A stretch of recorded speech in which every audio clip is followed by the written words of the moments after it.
আজ করলাম ফুলকপি আলু দিয়ে রুই মাছের ঝোল। মাছগুলোকে আগে নুন হলুদ দিয়ে ভেজে তুলে নিলাম। তো তার মধ্যেই ওই তেলের মধ্যেই ফুলকপি আলুগুলো বেশ নুন হলুদ দিয়ে লাল করে ভেজে নিয়েছি এবং কড়াইতে সামান্য তেল দিলাম, দুটো তেজপাতা, গোটা সাদা জিরে, কাঁচা লঙ্কা আর আদা দিয়ে ভালো করে তেলের মধ্যেটা ভেজে নিয়ে এবার দিয়ে দিলাম জিরে, ধনে আর হলুদের পেস্টটা। এবার নুন দিয়ে মশলাটাকে ভালো করে কষিয়ে নিয়ে ভাজা ফুলকপি আলুগুলো এর মধ্যে দিয়ে মশলার সঙ্গে আবার কষিয়ে নেব। এবার পরিমাণ মতো ঝোলের জন্য জল দিয়ে দিলাম।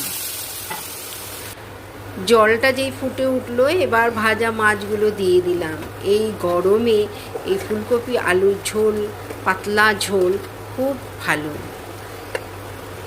গরমের মধ্যে পেঁয়াজ রসুন খাওয়া যায় না, আর খেলেও শরীরে কষ্ট হয়।